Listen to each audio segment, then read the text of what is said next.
কিন্তু আমরা ভগবানের সেবা করতে বড় কৃপণ, গুরু বৈষ্ণবের সেবা করতে গুরু কৃপণ। আমরা ভিক্ষা নেই কিন্তু গুরুদেবের আদেশ মানি না, ভিক্ষা নেই তার আদর্শকে গ্রহণ করি না। এই জন্য ভিক্ষা বীজ পেলাম, বীজন করিতে হচ্ছে না, ভক্তি উন্নতির দিকে যেতে পারছি না। ভিক্ষা তো এখানে এক তৃতীয়াংশ জনই নিলাম, পরিবর্তনটা কি হলো? কতটা ভগবানের নৈকট্যে গেলাম, তাকে অনুভব করতে পেলাম, এটি মুখ্য। এটি ভাবতে হবে। সেবায় দেখুন লক্ষ্মী দেবী সন্তুষ্ট হয়ে গেলেন। নারদকে বলছেন, তুমি যে আমার এমন করে সেবা করছো, কি চাও তুমি? বলো তোমার কি ইচ্ছে, আমি তোমার ইচ্ছে পূরণ করব। তোমার মনের অভিলাষ তুমি ব্যক্ত করো আমার নিকটে। লক্ষ্মী দেবী প্রসন্ন হয়ে নারদকে বলছেন, মহাপ্রসাদ কিভাবে পেলাম প্রসঙ্গে আমরা এই লীলা শ্রবণ করছি। তখন দেবর্ষি নারদ করজুড়ে বলছেন, মাতা আমি যে আপনার চরণ সেবা করলাম এতকাল, হৃদয় মাঝে কোনো প্রাপ্তির আকাঙ্ক্ষায় করিনি, এটা আমার দায়িত্ব কর্তব্য। তবে আপনি যেহেতু এত করে আমায় কৃপা করার জন্য, আপনি যেহেতু আমায় বলছেন, তো আমার পরম সৌভাগ্য মাতা। যদি কৃপা করতেই হয় আপনি আমাকে আপনার প্রাণনাথে একটু অধরামৃত আমায় ভিক্ষা দেবেন। ভগবান শ্রী নারায়ণ সেবা গ্রহণের পর যে অবশিষ্ট অংশ থাকে, সেই ভোগটা অবশেষ আপনি আমায় একটু প্রসাদ দেবেন, একটু ভিক্ষা দেবেন। আমার বড় আকিঞ্চন, একটু মহাপ্রসাদ আমি প্রাপ্ত হব। এই কথা শ্রবণের সঙ্গে সঙ্গে দেবী লক্ষ্মী বলছেন, পুত্র নারদ তুমি এই কেমন ইচ্ছের কথা আমার কাছে জানালে? প্রভু শ্রী নারায়ণ তো উচ্ছিষ্ট দিতে অন্নকে নিষেধ করেছেন, এটি কখনো সম্ভব নয়, এটি আমি পারবো না। তুমি এই ইচ্ছা ব্যতীত অন্য যে কোনো ইচ্ছে পূরণ করার কথা তুমি আমায় বলো, আমি তোমার ইচ্ছে পূরণ করবো, কিন্তু আমি এই ইচ্ছে তোমার পূরণ করতে পারবো না।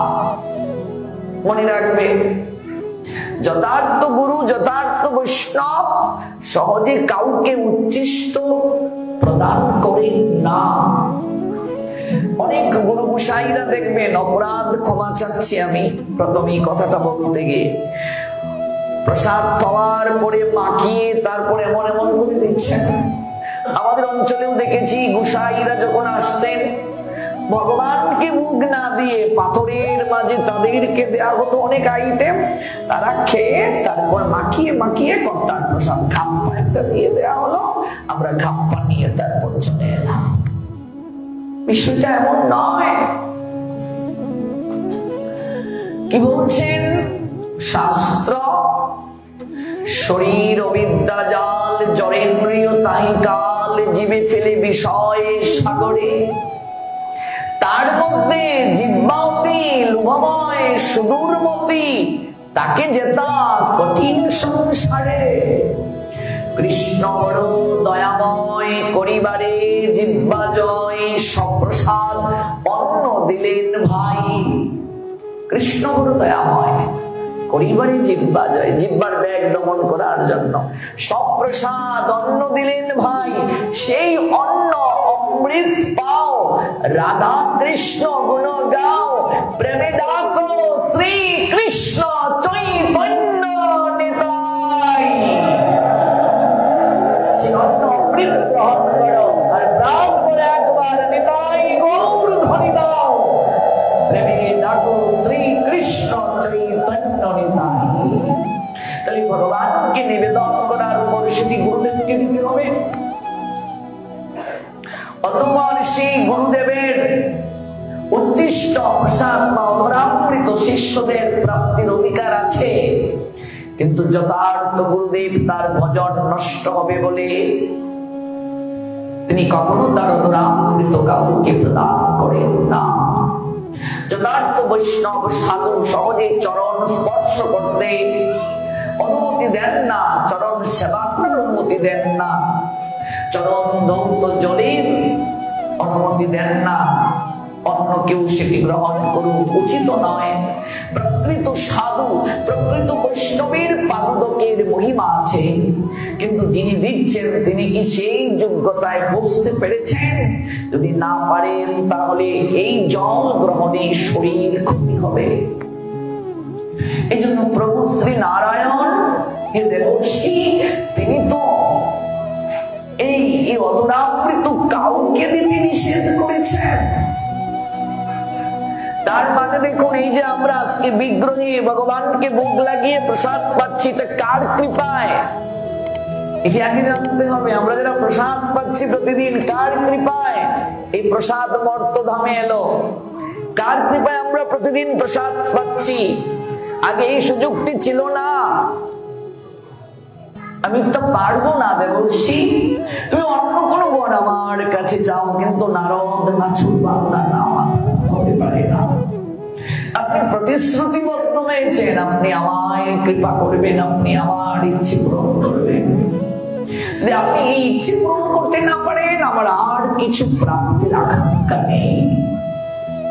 এবার দেবী লক্ষ্মী তিনি বলছেন, পুত্র তুমি আমার কাছে এমন আকাঙ্ক্ষা করলে, আমি সেই আকাঙ্ক্ষা তোমার চরিতার্থ করতে পারছি না, তবে কিছুকাল তোমাকে প্রতীক্ষায় থাকতে হবে। আমি প্রয়াস করছি।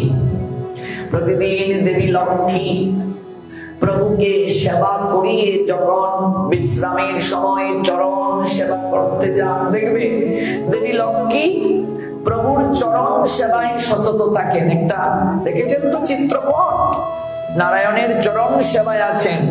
ভক্তির 64টা অঙ্গ, তার মধ্যে 9টি হলো প্রধান, 9টির মাঝে সর্বশ্রেষ্ঠ অঙ্গ হলো শ্রবণ। শ্রবণের পরে কীর্তন, কীর্তনের পরে স্মরণ। যা শ্রবণ করলাম আজ, এখানে অনেক মায়েরা এসেছেন, তাদের পতি যদি না আসেন, স্বামী যদি না আসেন, রাত্রিবেলা শয়নের সময় গিয়ে এগুলো কি করবে? কীর্তন করবে স্বামীর কাছে। ওগো আজকে পাঠে যাওনি, আজকে এই কথা পাঠে আলোচনা হয়েছে।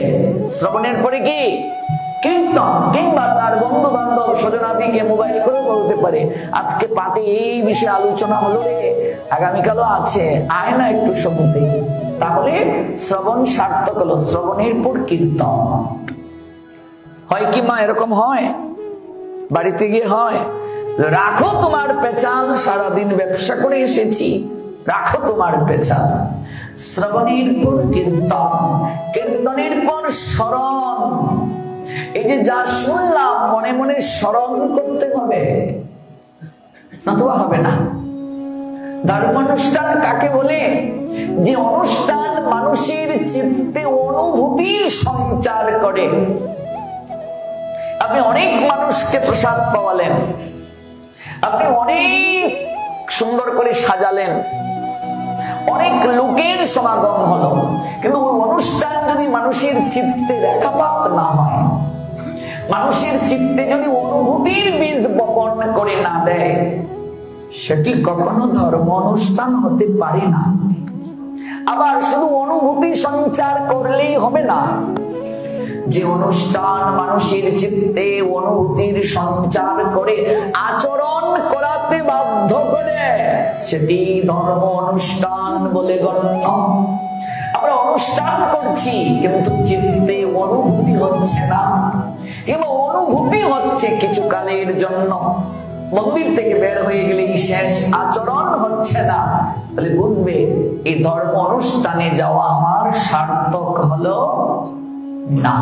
তো যা শ্রবণ করেছি, যে আসে নাই তার কাছে কীর্তন, কিংবা স্বামী স্ত্রী দুজনেই এসেছি, বাড়িতে গিয়ে একটু শয়নের আগে 10টা মিনিট আলোচনা করবো। হ্যাঁ গো, আজ যেটা শুনলে কি বুঝলে? আমি এটাকে এইভাবে বুঝেছি, তুমি কিভাবে বুঝেছ? এই যে ইষ্টগোষ্ঠী, এটাকে কি বলে শাস্ত্রের ভাষায়?